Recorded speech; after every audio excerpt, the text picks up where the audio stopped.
যদি আপনার অন্তরে ভালো কথা ঢুকাতে হয়, আপনার অন্তরে আল্লাহর কথা ঢুকাতে হয়, তাহলে আপনার অন্তর থেকে অহংকার দূর করতে হবে। আপনার অহংকার চিরকালটা দূর করে দেন। আপনি মিষ্টিভাষী হন, আল্লাহ আপনাকে এমন কিছু দান করবে। আল্লাহ নবী বলছেন, ইন্নাল্লাহা তাআলা রাফিকুন, নিশ্চয় আল্লাহ কমলতা অবলম্বন করেন। আল্লাহ কোমলতার জন্য এমন কিছু দান করেন, কঠোরতার জন্য দান করেন না। সুতরাং আপনি ক্ষমতা দেখিয়ে মনে করছেন আপনি অনেক কিছু পারবেন, ক্ষমতা কিছু পারবেন না। আল্লাহ রাসূল বলেছেন পারবেন না। সুতরাং আমাদেরকে আল্লাহর দেখানো বিধান অনুযায়ী চলতে হবে এবং আল্লাহ রাসূল সাল্লাল্লাহু আলাইহি ওয়াসাল্লামের জীবনের আদর্শ মেনে চলতে হবে। এর বিকল্প পৃথিবীতে কিছু নেই। আল্লাহ সুবহানাহু ওয়া তাআলা প্রশংসা করছে সেই জন্য যে আল্লাহ আসমান এবং জমিনের মতো এর সাথে প্রশস্ত জান্নাতের ব্যবস্থা করবেন।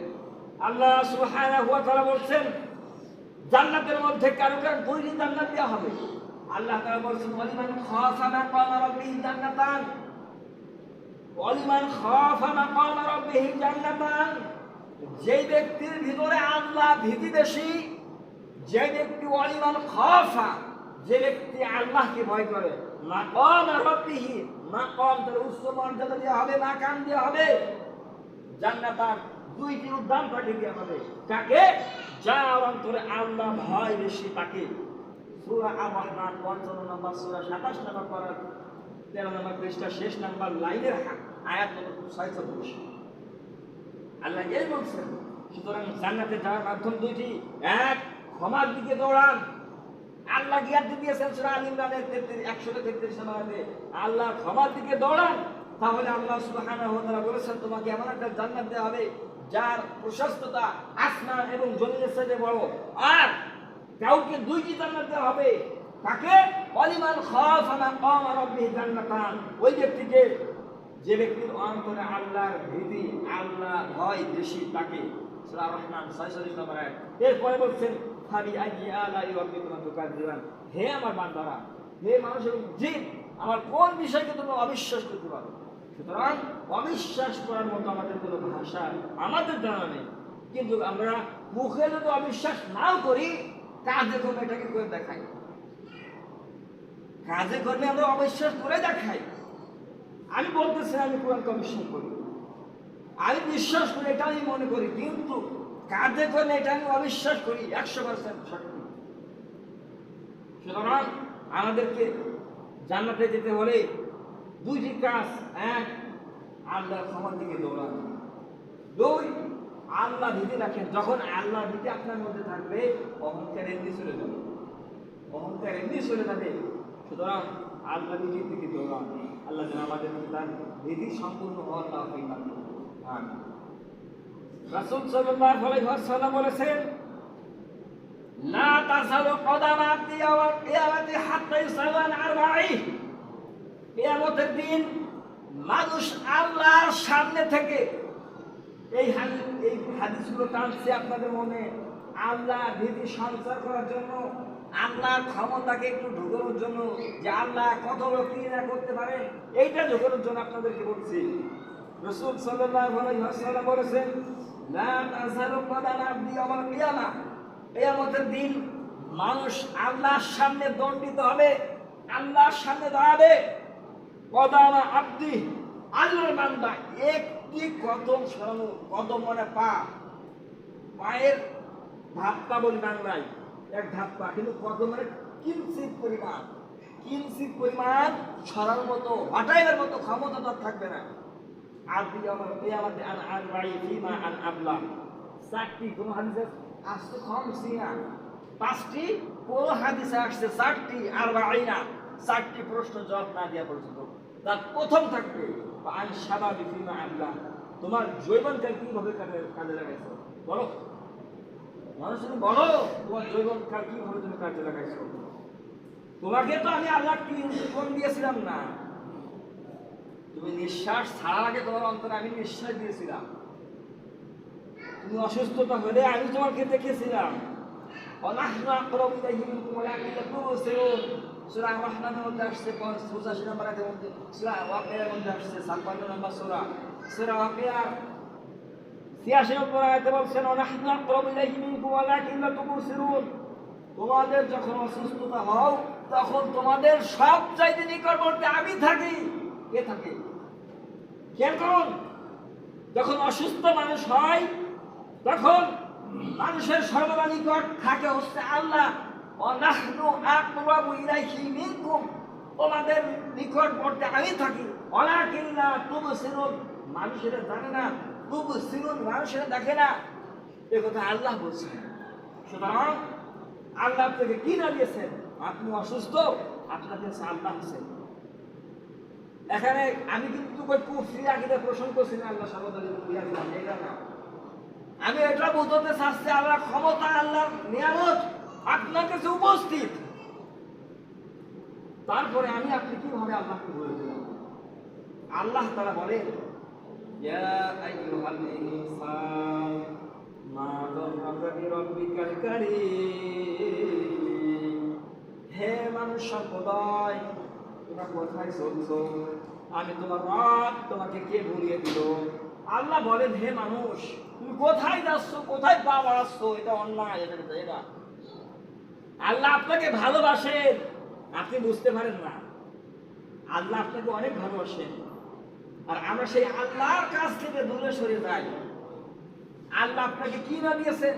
রাসূল সাল্লাল্লাহু আলাইহি ওয়াসাল্লাম বলেছেন উনজুর ইলা মান হুয়া আসফালা মিনকুম, তোমরা সর্বদা তোমাদের নিচে যে লোক তার দিকে তাকাও।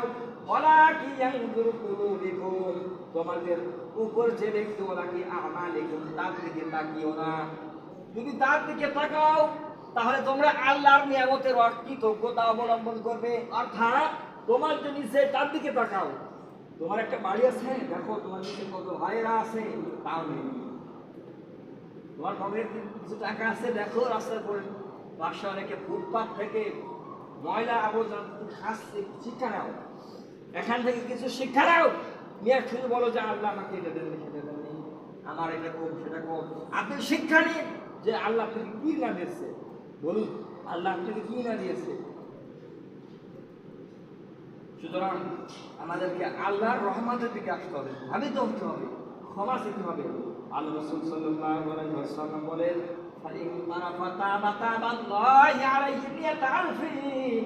পৃথিবীর মানুষ শুনে রাখো, আমি মুহাম্মদ সাল্লাল্লাহু আলাইহি ওয়াসাল্লাম দুনিয়াতে বেঁচে থাকা অবস্থায় প্রত্যেকটা দিন 100 বার তাওবা করি। আল্লাহু আকবার, আল্লাহু আকবার। নবী মুহাম্মদুর রাসূলুল্লাহ যার ব্যাপারে আল্লাহ তাআলা বলেছেন ইন্না ফাতাহনা লাকা ফাতহান মুবিনা লিয়াগফিরাকাল্লাহ। আল্লাহ সুবহানাহু ওয়া তাআলা সূরা ফাতিহের 1 এবং 2 নম্বরে বলেন হে নবী, আমি আপনাকে মহাবিজয় দান করেছি, যে বিজয় পৃথিবী থেকে আমি কাউকে দান করিনি। লিয়াগফিরাকাল্লাহু মা তাকাদ্দামা মিন যামবি, এবং আপনার আগে পরে সমস্ত পাপ আমি মাফ করে দিয়েছি। আল্লাহ রাসূল কখনো পাপ করেননি, আমাদের নবী কখনো পাপ করেনি। তারপরেও আল্লাহ রাসূল সাল্লাল্লাহু আলাইহি ওয়াসাল্লাম আল্লাহর কাছে ক্ষমা চাইতেন এবং কাঁদতেন। আল্লাহ রাসূল কাঁদতেন। আপনি মিশকাতের মাসাল ঘুরে দেখেন, 2 নম্বর খণ্ড, আপনি সামায়ে তিরমিজি 54 নম্বর অধ্যায় ঘুরে দেখেন আল্লাহ রাসূল সাল্লাল্লাহু আলাইহি ওয়াসাল্লাম কিভাবে কাঁদতেন আল্লাহ ভীতি করার জন্য। ইবনে আব্বাস রাদিয়াল্লাহু আনহু ইসতাগি আসলেন, ইয়া রাসূলুল্লাহ, আপনার নিয়ে তো সাহাবা আব্বাস রাত্রে যখন ঘুমান ওই সময় আমাকে ঘুমাতে দেয় না, ডিস্টার্ব করে, ঘুমায় না। আল্লাহ রাসূল বলেন আব্বাস তুমি কেন ঘুমাও না? আল্লাহ রাসূল সাল্লাল্লাহু আলাইহি ওয়াসাল্লাম সাহাবা আব্বাস বলে ইয়া রাসূলুল্লাহ, যখন আমি মুশরিক ছিলাম, কাফের ছিলাম, বেদঈন ছিলাম, আমি এত নাফরমানি করেছি, আমার মনের মধ্যে সন্দেহ লাগে যে আল্লাহ আমাকে মাফ করবে কিনা। যদি সে জানে লা তাকনাতু মির রাহমাতিল্লাহ, তোমরা আল্লাহর রহমত থেকে নিরাশ হয়ে যাবে না। ওই 45 নম্বর সূরা, সূরাতুল জুমার 54 নম্বর আয়াত, লা তাকনাত 53 নম্বর আয়াত, লা তাকনাতু মির রাহমাতিল্লাহ, আল্লাহ ঘোষণা করেছে আমার রহমত থেকে নিরাশ হয়ে যাবে না, দূরে সরে যাবে না। এইটা ভেবো না যে তুমি যে অন্যায় করেছো আল্লাহ তোমাকে মাফ করবে না, এটা তুমি ভেবো না। সে কিন্তু এটা জানে, ইবনে আব্বাস রাদিয়াল্লাহু আনহু তিনি এটা জানেন হাদহাকুহু ফিহি কলিল, তিনি তারপর কাঁদতেন। কোথায় তাদের আল্লাহ ভীতি দেখছেন? তারা পৃথিবী থেকে জান্নাতের সার্টিফিকেট করেছে, আশার উবাসার বলা হয় 4 জন 10 জন ব্যক্তিকে আল্লাহ জান্নাতের সার্টিফিকেট পৃথিবী থেকে দিয়েছেন। তাদের চোখে পানি, আমার আপনার চোখ পানি ফেলে না। আমাদের অন্তর কঠোর হয়ে গেছে, আমাদের অন্তর কঠোর। আমরা আল্লাহর কাছ থেকে অনেক কিছু আশা করে আল্লাহ আমাদেরকে দান করবেন। আপনার অন্তরকে নরম করেন। আমি প্রথমে বলছি অন্তর অবলম্বন করার জন্য আল্লাহ দান করেন, কঠোরতার জন্য দান করেন না। বুখারী মুসলিমের হাদিস। সুতরাং আল্লাহর কাছে যেতে হবে, একমাত্র আল্লাহ ভয় ভীতি অন্তরে ঢোকাতে হবে। ঠিক আছে, এটা আমাদের চেষ্টা করতে হবে। হযরত ওমর রাদিয়াল্লাহু আনহুর জীবনী আছে। হযরত ওমর রাদিয়াল্লাহু আনহুর জীবনী 40 পৃষ্ঠা। হযরত ওমর ফাঁকা জায়গায় চলে যেতেন। ইয়া লাইতাহা নিকুমতু আরাকা, গাছের দিকে উনজুর তারা, তিনি তাকাতেন এবং গাছের পাতা যখন তুলতেন তখন কাঁদতেন আর বলতেন, ইয়া লাইতানি কুমতু আরাকা, হে গাছের পাতা, তোর মতো যদি আমি ওমর হতাম আমার হিসেব হতো না।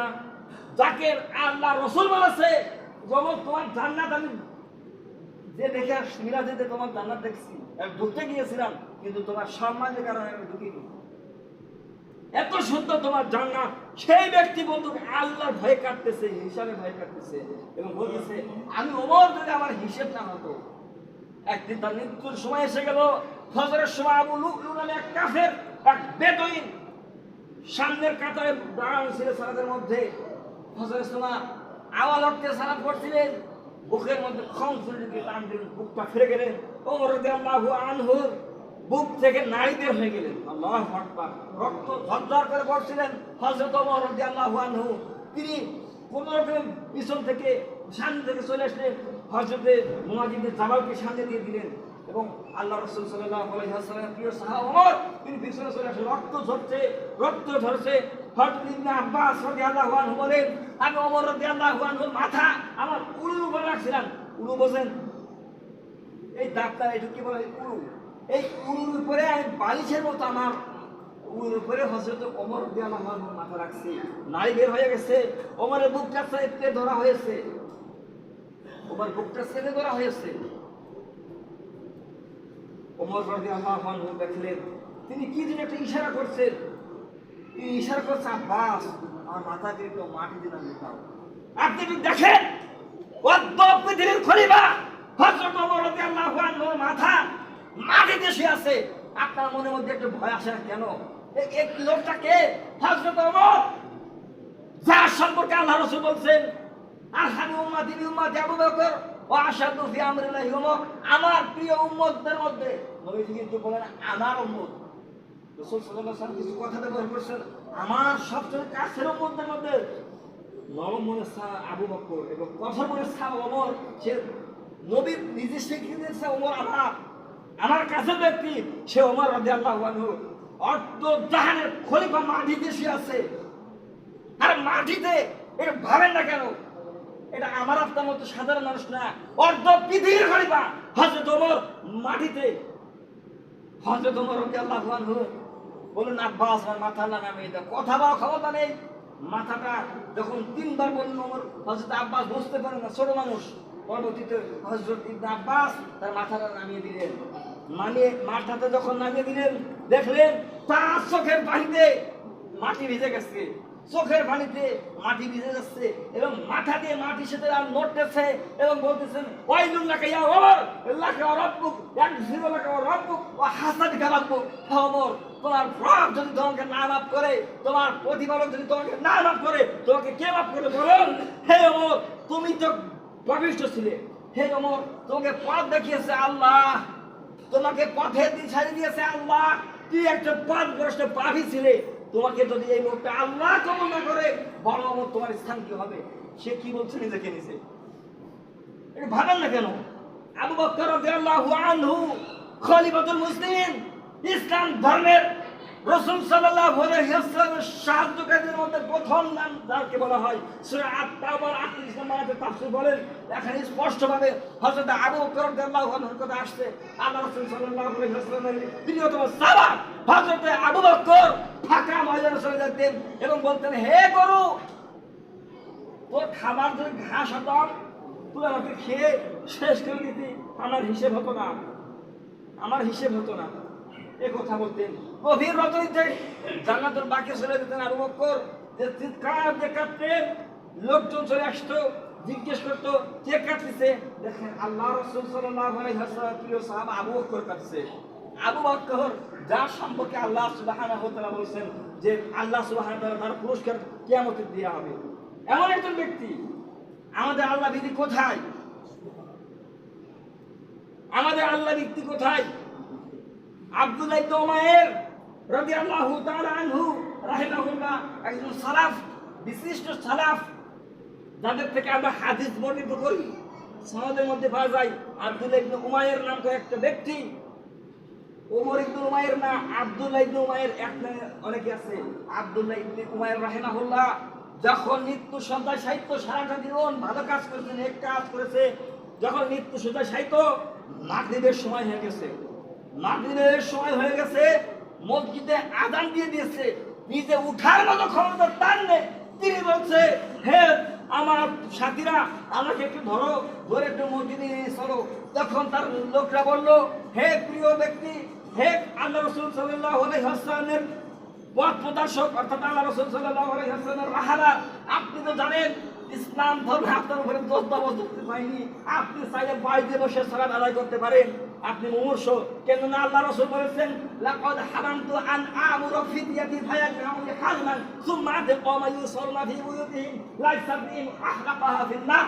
যে ব্যক্তি বিনা কৃত, বিনা ইচ্ছায়, বিনা কারণে বাড়িতে সালাত আদায় করেন, ফি উহরিকুহা ফিন্নার, আমার মনে হয় ফি শাবাবি, কিছু যুবককে বলেন ফি আনকুহু, তুমি কিছু আগুন ধরাও এবং আগুন দিয়ে কাঠকে জ্বালিয়ে দাও, ফি নিসাওয়াল ফরা, কিছু মেয়েদের জন্য আমি এটা করিনি। এই হাদিসটা তিনি বললেন, হে ব্যক্তি, হে প্রিয় ব্যক্তি, উস্তাদ, আপনি তো জানেন আপনার উপর জোর জবরদস্তি হয়নি, আপনার অজুহাত আছে, আপনি অসুস্থ।